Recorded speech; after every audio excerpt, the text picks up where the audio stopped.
الرحمن الرحیم۔ السلام علیکم ورحمۃ اللہ وبرکاتہ۔ عزیز طالبات، اس سے پہلے والے سبق میں ہم نے سورۃ البینہ کا ترجمہ پڑھا تھا۔ آج ہم سورۃ البینہ کی تشریح پڑھیں گے۔ آیت نمبر 1 سے 5 ہم دیکھ لیتے ہیں۔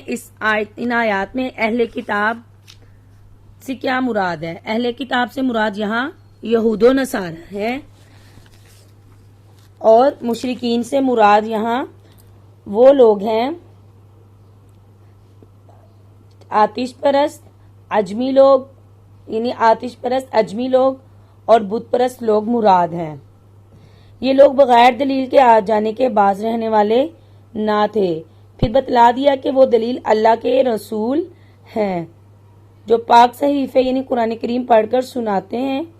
یہاں آپ صلی اللہ علیہ وسلم کو پیغمبر بنا کر بھیجنے کی وجہ بتائی جا رہی ہے، اور وہ یہ کہ جاہلیت کے زمانہ میں جو کافی لوگ تھے، چاہے وہ اہل کتاب میں سے ہوں یا بت پرستوں میں سے، وہ اس وقت تک اپنے کفر سے باز نہیں آ سکتے تھے جب تک آپ صلی اللہ علیہ وسلم کی شکل میں ایک روشن دلیل ان کے سامنے نہ آ جاتی۔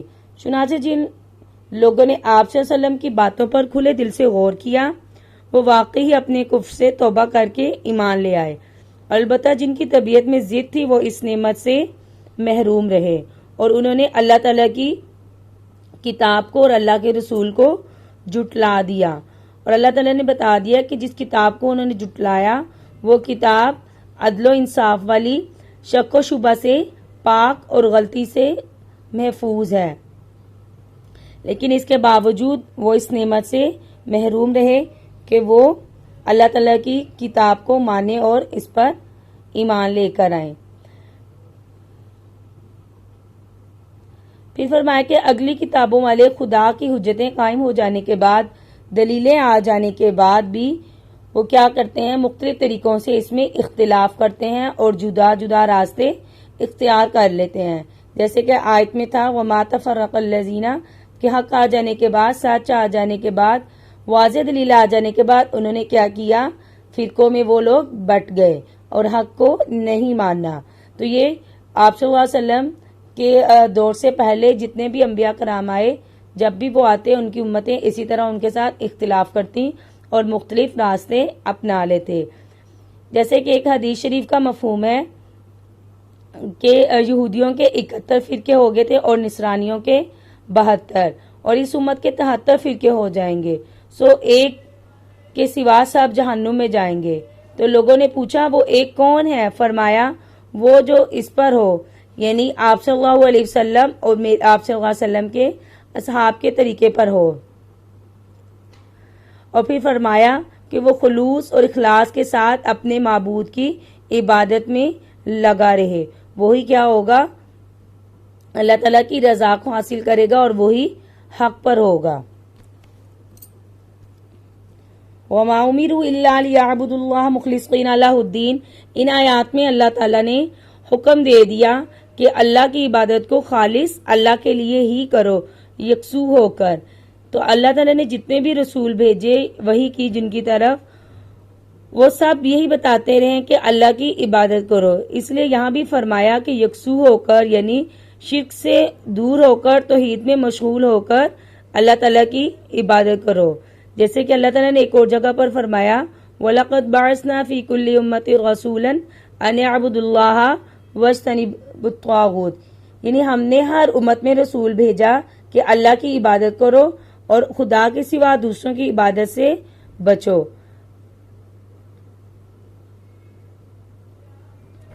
اور پھر فرمایا نمازوں کو قائم کرو جو کہ تمام بدنی عبادتوں میں سے سب سے اعلیٰ عبادت ہے، اور زکوٰۃ دیتے رہو، یعنی فقیروں اور محتاجوں کے ساتھ اچھا سلوک کرتے رہو، اور یہی دین ذالک الدین القیمہ، یہی دین مضبوط، سیدھا، درست، عمدگی والا ہے۔ اگلی آیات میں اللہ تعالیٰ نے فرما دیا کہ اہل کتاب میں سے جو لوگ مشرکین ہیں جنہوں نے کفر اختیار کیا، وہ کیا ہوں گے؟ جہنم میں جائیں گے، اور وہ ہمیشہ جہنم میں رہیں گے، کیونکہ جہنم کی جو سزائیں ہیں وہ دائمی ہیں، ہمیشہ ہیں، اور وہ کبھی ختم ہونے والی نہیں ہیں۔ اور اللہ تعالیٰ نے ان آیات میں بتا دیا کہ بدتر مخلوق کون ہے، بدتر مخلوق کون ہے۔ اللہ تعالیٰ کا کافروں کا انجام بیان فرماتے ہیں۔ وہ کافر خواہ یہودی ہوں، نصارہ ہوں، مشرکین ہوں، عرب والے ہوں، عجم والے ہوں، جو بھی اللہ، انبیاء اور اللہ کی کتابوں اور اللہ کے حکام کی خلاف ورزی کرے گا، کتابوں کو جھٹلائے گا، وہ قیامت کے دن جہنم میں ڈال دیا جائے گا اور اسی میں وہ پڑے رہیں گے، وہاں سے کبھی نہیں نکلیں گے، نہ ہی کبھی وہاں سے چھوٹ ہوگی۔ تو یہ لوگ کیا ہیں؟ تمام مخلوق سے بدتر اور کمتر۔ مخلوق میں بدتر اور کمتر لوگ کون سے ہیں؟ جنہوں نے اللہ کی کتاب کی مخالفت کی، اللہ کے احکامات کو اور اس کے نبیوں کو جھٹلا دیا، وہ بدتر مخلوق ہے، وہ جہنم میں ڈالے جائیں گے اور وہ اس میں ہمیشہ ہمیشہ اس میں رہیں گے۔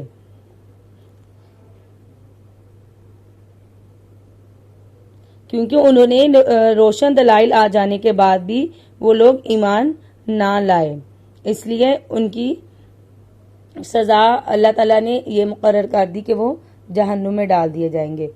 اور اگلی آیات میں اللہ تعالیٰ نے بتا دیا ان الذین آمنوا وعملوا الصالحات اولئک هم خیر البریہ، کہ بہترین مخلوق کون سی ہے؟ بہترین مخلوق وہ مخلوق ہے، وہ امت ہے، وہ لوگ ہیں جو اللہ پر ایمان لاتے ہیں اور نیک کام کرتے ہیں۔ وہ کیا ہے؟ بہترین مخلوق ہیں۔ اور اللہ تعالیٰ نے ان کے لیے کیا بدلہ رکھا ہے؟ کیونکہ انہوں نے اللہ تعالیٰ کے احکامات کو مانا، ان کے انبیاء پر ایمان لائے، ان کی مدد کی، تو اللہ تعالیٰ نے ان کے لیے ایمان کا بدلہ یہ رکھا کہ ان کے لیے باغات ہیں، ایسے باغات جو ہمیشہ رہنے والے ہیں اور جن کے نیچے نہریں بہتی ہیں اور جہاں طرح طرح کی قسم کی نعمتیں ہیں، وہ ان کو ان کے رب کی طرف سے عطا فرما دی جائیں گی، اور نعمتیں ان سے کبھی جدا نہ ہوں گی اور نہ ہی ان کو کوئی غم ہوگا۔ اور پھر ان سب سے بڑھ کر نعمت اور رحمت یہ کہ رضائے رب، یعنی اللہ تعالیٰ ان سے راضی ہو جائے گا۔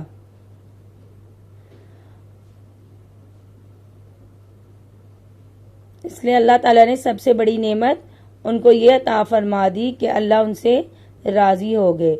پھر ارشاد فرماتے ہیں کہ یہ بہترین بدلہ، یہ جزا، یہ سب کچھ اس وجہ سے ہے کہ وہ اللہ سے ڈرتے رہے، اللہ سے ڈرنے کی وجہ سے ان کو یہ ملا۔ ہر وہ شخص جس کے دل میں ڈر ہو، جس کی عبادت میں اخلاص ہو، وہ جو جانتا ہو کہ خدا اس کو دیکھ رہا ہے، اللہ کی اس پر نظر ہے، بلکہ عبادت کے وقت وہ مشغولی اور دلچسپی سے عبادت کر رہا ہو، گویا وہ خود اپنی آنکھوں سے خالق کو دیکھ رہا ہو۔ آپ صلی اللہ علیہ وسلم کی ایک حدیث شریف کا مفہوم ہے، آپ صلی اللہ علیہ وسلم نے فرمایا میں تمہیں بتاؤں کہ سب سے بہتر شخص کون ہے؟ لوگوں نے کہا ضرور۔ فرمایا وہ شخص جو اپنے گھوڑے کی لگام تھامے ہوئے ہو اور کہ کب جہاد کی آواز اٹھے اور کب میں کود کر اس کی پیٹھ پر سوار ہو جاؤں اور دشمن کی فوج میں جا گھسوں اور شجاعت اور بہادری کے ساتھ لڑوں۔ تمہیں ایک اور بہترین مخلوق کی خبر دوں، وہ شخص جو اپنی بکریوں کے ریوڑ میں ہو، نہ نماز کو چھوڑتا اور نہ زکوٰۃ سے جی چراتا ہو۔ آؤ سب میں بدترین مخلوق بتاؤں، وہ شخص کہ اللہ کے نام سے سوال کرے اور پھر نہ دیا جائے، یعنی اللہ تعالیٰ کے سوال اللہ کے نام پر مانگے لوگوں سے۔ آپ نے سورۃ البینہ کی تشریح یاد کرنی ہے۔ السلام علیکم۔